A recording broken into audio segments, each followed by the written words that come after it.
இன்று நாம் பார்க்க போவது அதிகாரம் 37. தலைப்பு பழக்கங்களின் வல்லமை. எவ்வகையில் பழக்கங்கள் உருவாகின்றன? ஒரு செயலினால் குணம் உருவாகிவிடுவதில்லை. ஆயினும் அச்செயலுக்கேற்ற சிந்தனையும் உணர்வும் தொடர்ந்தால் இதை போன்ற செயல்கள் மீண்டும் மீண்டும் செய்யப்படும். அச்செயல் நன்மையானதாகவோ தீமையானதாகவோ இருக்கலாம். ஒரு செயலை மீண்டும் மீண்டுமாக செய்வதனால் அது பழக்கமாகிறது. இப்பழக்கங்களே ஒருவரது குணத்தை ஸ்தாபிக்கின்றன. நல்ல பழக்கங்களை உருவாக்கிக் கொள்வதற்கான நேரம். சிறு பிராயத்தில் குணமானது பெரும்பாலான அளவில் உருவாக்கப்படுகின்றது. இள வயதின் பழக்கங்கள் அதிகமான தாக்கத்தை ஏற்படுத்துகின்றன.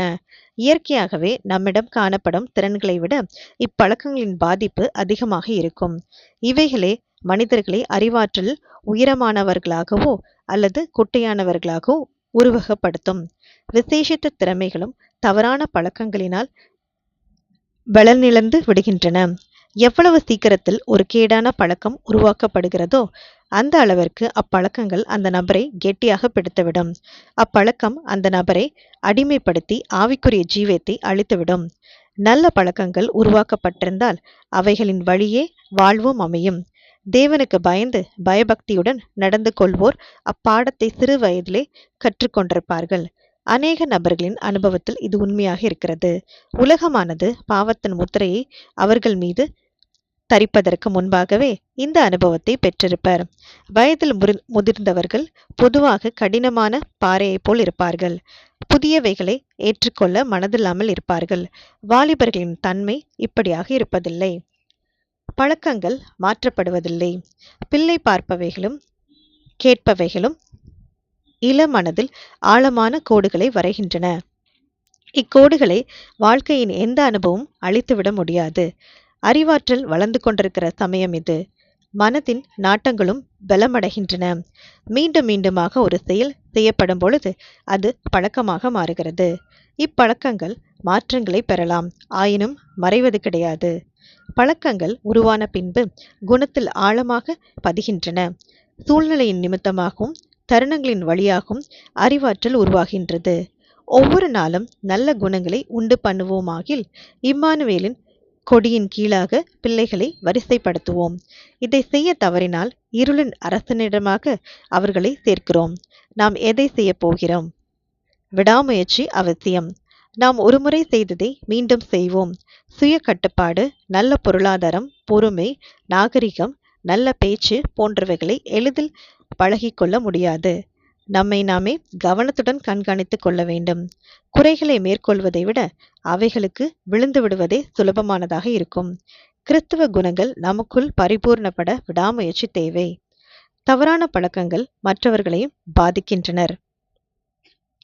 சரியான பழக்கங்களுக்குள்ளாக பிள்ளைகளை பயிற்றுவிக்க ஆழ்ந்த யோசனையும் நல்ல திட்டமும் அவசியம்.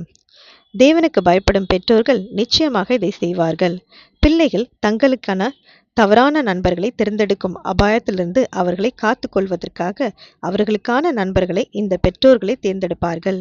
குழந்தை பருவத்திலிருந்து தளராத முயற்சினாலும் பொறுமையினாலும் சரியான வழியில் பிள்ளைகள் வழிநடத்தப்பட வேண்டும். இல்லையெனில் பிள்ளைகள் தவறான பழக்கங்களை கற்றுக்கொள்வார்கள். இப்பழக்கங்களில் எதிர்காலத்தில் வளர்ந்து மற்றவர்களையும் பாதிக்கும். இல்லங்களில் தவறான தாக்கங்களுக்கும் வஞ்சகமான செயல்களுக்கும் உட்படுத்தப்பட்டவர்கள் தங்களது தவறான பழக்கங்களை வாழ்க்கை முழுவதும் சுமந்து செல்கின்றனர். ஒருவேளை அவர்கள் நாங்கள் தேவனை நம்பும் விசுவாசிகள் என்று பறைசாற்றிக் கொண்டால் விசுவாச வாழ்க்கைக்குள்ளும் தவறானவைகளை கொண்டு வருவார்கள்.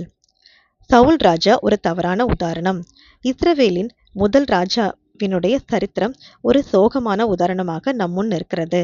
இளம் பிராயத்தில் கற்றுக்கொண்ட தவறான பழக்கங்களின் வல்லமையை இது காட்டுகிறது. தனது வாலிப பிராயத்தில் சவுல் தேவனுக்கு பயந்து நடக்கவில்லை. அவரை நேசிக்கவில்லை. அவரது துணிகரமான ஆவி அடங்கி போகும்படி பயிற்றுவிக்கப்படவில்லை. இதுவே தெய்வீக அதிகாரத்தையும் எதிர்த்து செயல்பட்டது. வாலிப பிராயத்திலும் தேவ சித்தத்தை பரிசுத்தமாக காத்துக்கொண்டு பொறுப்புகளையும் உண்மையுடன் நிறைவேற்ற வேண்டும். இதை செய்பவர்களே எதிர்காலத்திலும் உயரிய பணிகளையும் செய்ய ஆயத்தமாகுவர். தேவன் அருளியிருக்கின்ற வல்லமைகளை தவறாகவே பயன்படுத்திவிட்டு திடீரென்று அவைகளை நல்ல வகையில் பயன்படுத்தி விட முடியாது. நல்ல அறிவுரைகளையும் பிள்ளை பெறலாம். ஆயினும் தவறான ஒரு பழக்கத்தை விட்டால், அது மேற்கொள்ளப்படாவிட்டால் ரட்சிப்பை அளித்துவிடும். சிறு செயல்களும் முக்கியத்துவம் வாய்ந்தவைகள். ஒவ்வொரு செயலும் 2 வகையான தாக்கத்தை ஏற்படுத்த கூடியதாக இருக்கிறது. எந்த செயலுக்கும் ஒரு நோக்கம் இருக்கும். அது நன்மையானதாக இருக்கக்கூடும் அல்லது தீமையானதாக இருக்கக்கூடும். இந்நோக்கமே நல்ல செயல்களுக்கும் தீய செயல்களுக்கும் அடித்தளமாக அமையும். ஒரு தவறான செயல் மீண்டும் மீண்டும் செய்யப்பட்டால் அதை செய்பவரின் மனதிலும் அவரோடு எந்த வகையிலும் தொடர்பு கொள்பவர்களின் மனதிலும் ஆழமான தாக்கத்தை ஏற்படுத்தும். வாலிபர்களின் சிறிய தவறுகளை கண்டு கொள்ளாமல் ஆசிரியர்களும் பெற்றோர்களும் விட்டுவிட்டால் அத்தவறுகளை அவர்கள் தொடர்ந்து செய்ய ஒரு அஸ்திபாரத்தை அமைக்கிறார்கள். தங்களிடம் ஒப்படைக்கப்பட்டுள்ள ஆத்துமாக்களை நேர்மையுடன் கையாள வேண்டும். பொறுமையையும் தற்புகழ்ச்சியையும் ஊதாரித்தனத்தையும் வெளிப்புற ஆடம்பரத்தையும் பிள்ளைகளிடம் வளரவிடக்கூடாது. வஞ்சிக்கத்தக்கதாக தவறான நோக்கங்களுடைய சிறு குறும்புகளையும் பிள்ளைகளை செய்யவிடக்கூடாது. இவைகளை பிள்ளைகளை விட வேண்டும். தவறுகள் திருத்தப்பட வேண்டும். குழந்தை செய்யும் குறும்புகளும் தவறுகளும் பார்ப்பதற்கு நன்றாக உள்ளது என்பதற்காக அனுமதிக்கப்பட்டு ஊக்கப்படுத்தப்படலாகாது. ஆனால் குழந்தை வளரும்போது இத்தவறுகள் மன வருத்தத்தையும் வெறுப்பையும் ஏற்படுத்தும். கெட்ட பழக்கங்கள் எளிதில் உருவாகிவிடுகின்றன. சிறு பிராயத்தில் பிள்ளைகள் சரியான ஒழுங்கிற்குள்ளாக கொண்டு வரப்பட வேண்டும். இது நடக்காமல் போனால் பெரிய தீங்கை விளைவிக்கும். எதிர்காலத்தில் என்ன படிப்பு படித்தாலும் இத்தீமை சரி செய்யப்பட முடியாது. அசட்டை செய்யும் ஒரு செயல் தொடர்ந்து செய்யப்பட்டு பழக்கமாகி விடுகிறது. தவறான செயலுக்கு வழிவகுக்கும். ஒரு தவறான செயல் மற்றொரு நல்ல பழக்கங்களை விட கெட்ட பழக்கங்களே சுலபமாக கற்றுக்கொள்ளப்படுகின்றன. ஆயினும் இப்பழக்கங்களை விடுவது சுலபமானதாக இருக்காது. சிறு பிள்ளைகள் தனியாக விடப்பட்டால் நல்லதை விட இதயத்தின் இயல்பான கெட்டதையே விரைவாக கற்கின்றனர்.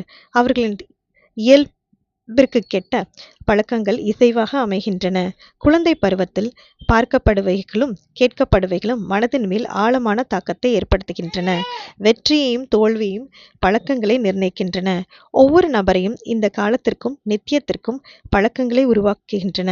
என் பழக்கங்களின் விளைவாக நான் என் தனித்துவத்தை பெற்றிருக்கிறேன். ஒவ்வொரு கடமையும் உண்மையுடன் செய்து சரியான பழக்கங்களை உருவாக்கி கொள்வோரது வாழ்க்கை பிரகாசிக்கும் ஒளியாக இருக்கும். மற்றவர்களது பாதையிலும் வெளிச்சத்தை கொடுப்பார்கள். கடமைகளை புறக்கணிப்பதும் சோம்பலும் மற்ற தவறான பழக்கங்களும் வாழ்க்கையின் மீது ஒரு இருளான மேகமாக படர்ந்து விடும். நித்திய வாழ்க்கைக்குள்ளாக செல்ல முடியாதபடி நிறுத்தம் தடையாகிவிடும். குழந்தை பருவத்திலும் வாலிப பருவத்திலும் மனமானது விரைவில் பாதிப்புக்குள்ளாகிறது. எந்த செய்தியையும் ஏற்றுக்கொள்கிறது. சுய கட்டுப்பாடுடன் வாழ இந்த பருவத்திலும் வல்லமை பெறப்பட வேண்டும். இல்லத்தின் அன்றாட சம்பாஷணைகளிலிருந்தும் காரியங்களிலிருந்தும் நித்தியத்திற்கென்று செல்வாக்குகள் உருவாகின்றன. ஒரு மனிதன் வாழ்க்கையில் வெற்றியோ தோல்வியோ சந்திப்பதை அவனது பழக்க வழக்கங்களை முடிவு செய்கின்றன. அவன் பெற்றிருக்கும் பிரத்யேக திறமைகள் இதை நிர்ணயிப்பதில்லை. ஆமேன்.